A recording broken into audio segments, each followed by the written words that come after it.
राज्यभरातल्या सर्व क्षेत्रातल्या ज्यांचं सामाजिक, राजकीय, शासकीय, प्रशासकीय सेवेमध्ये व समाजासाठी काही योगदान ज्या महिलांचं आहे त्यांचा हा हेतुजीत आम्ही सत्कार केला. हा राज्यातला आणि देशातला पहिला आगळा वेगळा उपक्रम हा दशानंद गोसावी समाज लातूरच्या वतीने मागच्या 8 मार्च रोजी म्हणजे महिला दिनानिमित्त आम्ही तो घेतला 2026ला. त्याचबरोबर आत्ता 2 ऑक्टोबर 2026 म्हणजे येत्या रविवारी हा भालचंद्र ब्लड बँकेमध्ये 2 ऑगस्ट 2026 रोजी हा आत्ता म्हणजेच येत्या रविवारी भालचंद्र ब्लड बँक येथे सकाळी 10 वाजता हा कार्यक्रम आयोजित केलेला आहे. तर या वेळेस मुख्यतः यावेळेस सगळ्यात महत्त्वाची गोष्ट हा पंचसूत्री कार्यक्रम आहे.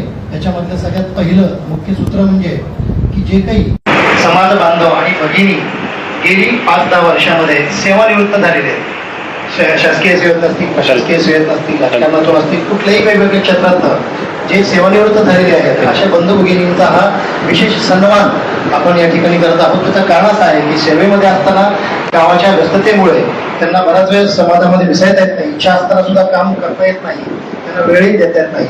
पण या निमित्तानं ते व्यासपीठावरती येथील विचारनंतर होईल आणि संस्थेच्या कार्याचा अनुभव हा समाज बांधवांना किंवा मुलांना होईल.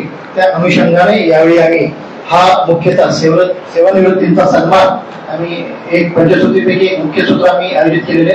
त्याचबरोबर दुसरी महत्वाची गोष्ट म्हणजे की आताच व्यंकटेश पोलीस साहेबांनी सांगितल्याप्रमाणे की मुळात हा समाज धर्म प्रचारासाठी आहे, हा समाज संस्कृती टिकवणारा आहे, हा समाज संस्कार देणारा आहे, हा संस्कार विधीवर आचरण करणारा आहे.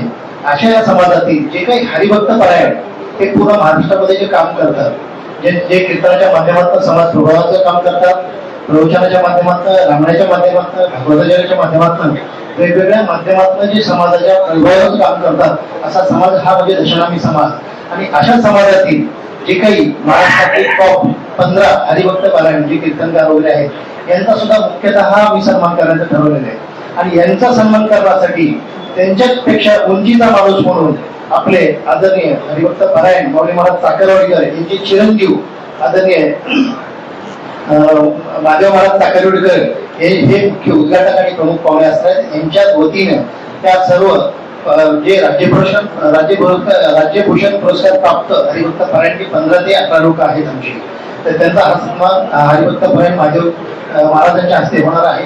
तर दुसरी गोष्ट. तिसरी गोष्ट सगळ्यात महत्वाचं की भारती फाउंडेशनच्या माध्यमातून गेली अनेक वर्षापासून 18 वर्षापासून 150पेक्षा अधिक विद्यार्थ्यांना आपण एक स्कॉलरशिप आणि शैक्षणिक साहित्याचा वाटा आपण करत असतो की जे गरजू विद्यार्थी आहेत समाजामध्ये, ज्यांचं आर्थिक गोष्टीमुळे शिक्षणापासून दूर जात आहेत, ज्यांच्यामध्ये गुणवत्ता आहे, ज्यांच्यामध्ये क्वालिटी आहे, ज्यांच्यामध्ये खूप चांगली म्हणजे अंतर्गुण आहेत, अशा विद्यार्थ्यांना प्रोत्साहन देण्याचं आणि शैक्षणिक साहित्य वाटप करून त्यांना जे काही शक्य असेल समितीच्या माध्यमातून सर्व प्रोटोकॉल पाळून सर्व नियमावलीचं हे करून त्यांना आपण काही मदतही करत असतो.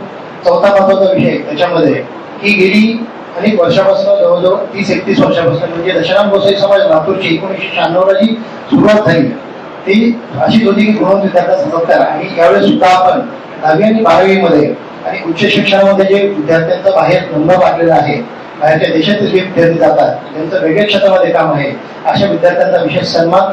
त्याचबरोबर जे कर्मकांड करतात, पूजापाठ करतात, अशाही लोकांचा हा आपण विशेष सन्मान या ठिकाणी आपण राज्यभर करत आहोत.